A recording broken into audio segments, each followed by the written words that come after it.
Now, discussing about the associative learning, in this case of learning, there is an association. Now, the association is between the stimulus, whatever the stimulus is, and the behavior.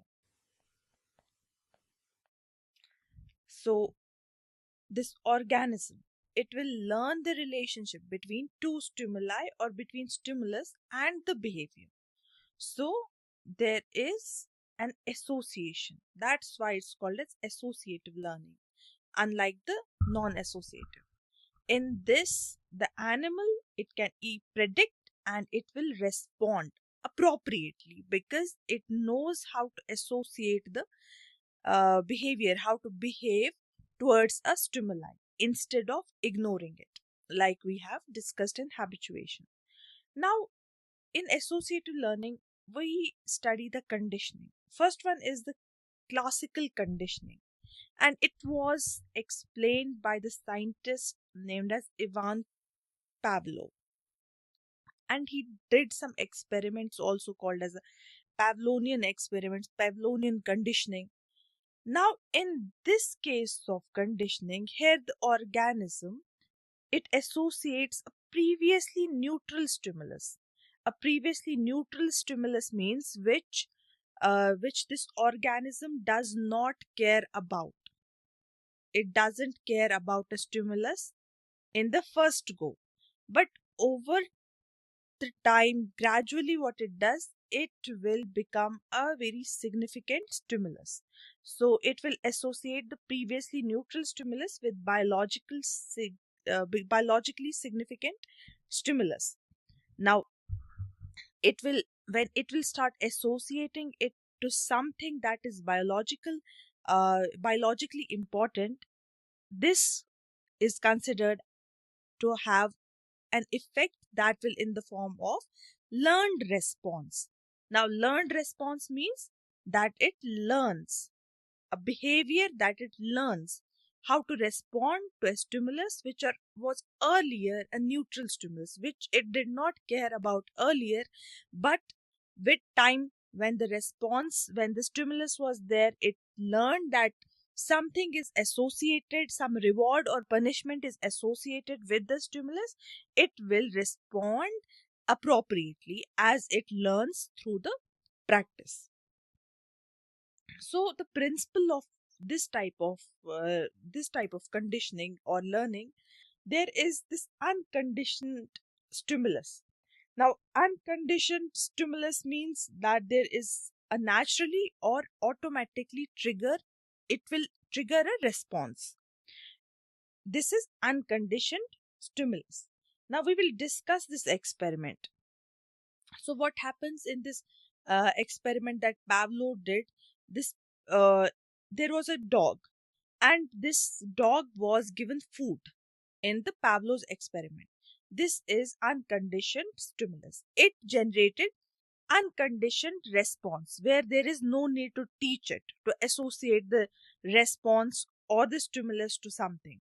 So the unconditioned response, that is an automatic response, a natural reflexive response to the stimulus, that is food, will be salivation. When this dog will look at the food, for it the unconditioned response will be salivation, and this food initially it's the unconditioned stimulus. Now, what Pavlov did, it started to give this dog, food only when it rang the bell. Okay, there was ringing of bell. So ringing of bell. Now this ringing of bell, what is this? It's a conditioned stimulus. In conditioned stimulus, here the association of the unconditioned stimulus. Unconditioned stimulus is food. Now the food is associated to the sound of the bell. Now this bell, whenever the dog hears the bell, the sound of the bell, it will learn to have a conditioned response. Now this conditioned response is a learned response. It will start salivation upon the hearing of the bell. So this is a general understanding of this. Conditioned stimulus is ringing the bell, unconditioned stimulus is food. So there is association between the two because it will generate a it will generate a response that is unconditioned response, that is upon hearing the bell, it will do the salivation, which will turn into a conditioned response.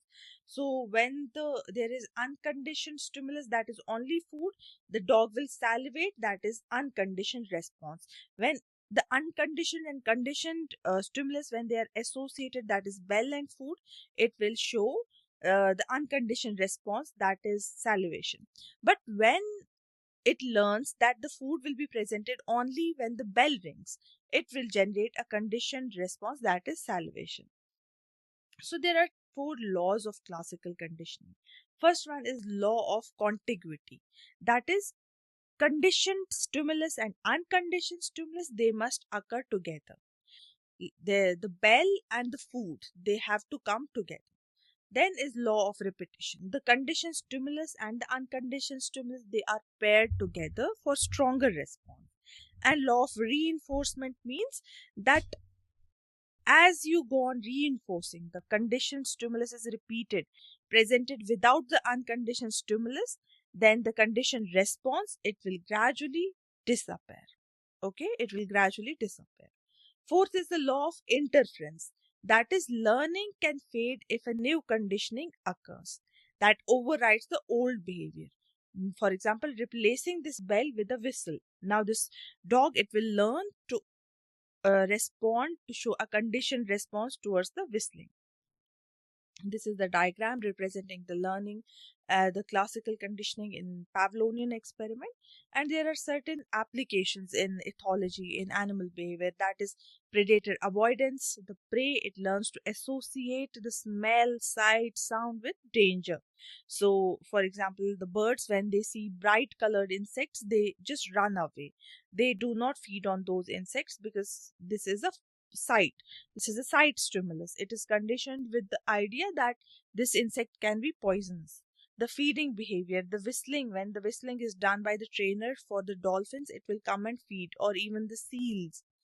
Then the parental care. The young animals, they will associate to the voice, smell of the mother.